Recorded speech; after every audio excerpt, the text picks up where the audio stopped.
Ed Roberts had come to speak to the Partners in Policy Making group. And if you don't know who Partners in Policies is, or what the group is, you need to go to the Governor's Planning Council for People with Disabilities website and find out, because it will change your life. It changed my life. Found this application for Partners in Policy Making in my mailbox where I lived in a segregated apartment complex, which was another story, but I went through Partners, and the first year I was almost overwhelmed at how much there was that needed to be changed, and the fact that there were actual laws and rules for these things. I mean, and that I felt that all my rights had been violated, and I had no idea. That's what Partners did for me, changed my life in 1992. So in 93, I went back to Partners and assisted them as a conference assistant, just helping people not to be so overwhelmed, and explaining things, after a certain person had talked, and they were like, "What are they talking about?" And they had the acronym soup. And in the second year, a man named Ed Roberts, who started the Independent Living Center, the independent living movement in the country. He started out in Berkeley, in California, and it might sound simple, but Ed used a respirator and was paralyzed from polio,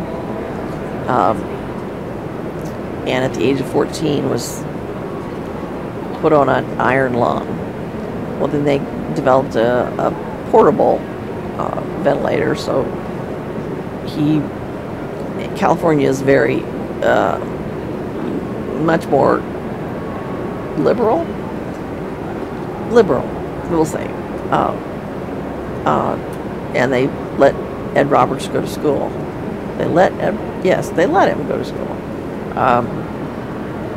and he got a degree and got his master's, all of which vocational rehabilitation paid for, and ended up being the director of what we call DDARS. I don't like to use acronyms. He was the director of all voc rehab services in California, which was phenomenal.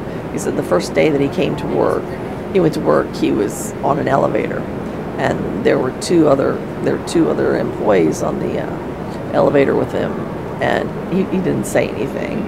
And one of the temporarily able-bodied employees said to his coworker, "Did you hear they hired a cripple to be our boss?" And the other one said, "Yeah, we'll see how long this lasts." And they went up to their floor, and Ed didn't say anything at that time. But when they got to their floor, they, of course, being polite to the cripple with the respirator, they let him out first, and then he turned his chair around to them, and he goes, "It's been nice riding with you guys. I'd like to introduce myself. I'm Ed Roberts. I'm the new director." And turned around and went on. And that pretty much sums up, well, no, that doesn't sum up. Ed was not afraid to do anything.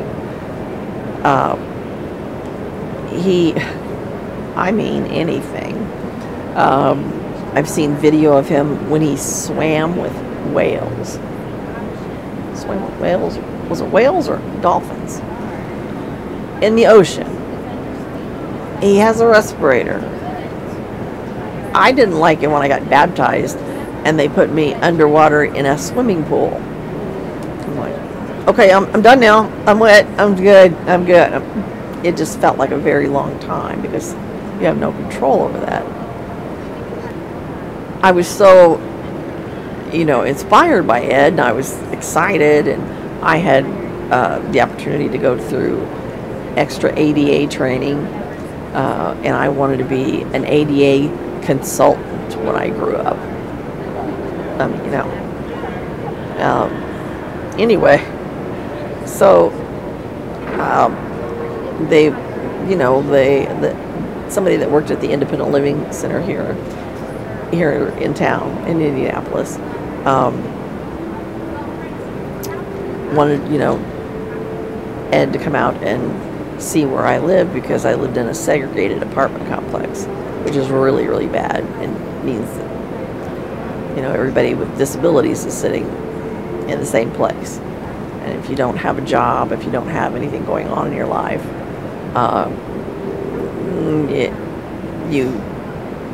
you make up stuff, and you get caught up in all kinds of things that are usually unhealthy, really fun, but unhealthy. And so I was real psyched up. Ed Roberts is coming over to my place, and like, yeah, it's, I can see it, and I got pictures of us together. And then I noticed he wasn't there, because there's a real presence with someone with a respirator, because it makes noise. And they said, well, he's out on the back patio. So I went out had somebody go through my apartment with me and open up the door, and there's Ed Roberts and his attendant and a couple of my friends smoking a joint, where they a joint of a real joint, good stuff that I had tried to give up that I had given up at that point. And all I could think of was, this guy's got a ventilator. Somebody's covering up the vent hole so he can inhale on marijuana. Now, I loved marijuana as much as any other marijuana smoking. Well, no, not. Anyway, apparently Ed loved it more than I did, because I thought anybody that smoked and was a quadriplegic was crazy, because you can't breathe hardly anyway. And I just was a nervous wreck. I don't know what bothered me about that, because he was having a real good time, because he came out front then on the patio, and he had a fog light, like a headlight down between his legs, well, underneath his seat, and he flipped on the fog light and had this horn thing going, and he just started doing donuts. And I'm thinking, okay, he's gonna overdose, I'm dying, he's gonna die, I'm gonna be known as the person that killed Ed Roberts. And that's not what happened, because Ed just died of natural causes. But he lived more of a full life than anybody that I have ever heard of or seen.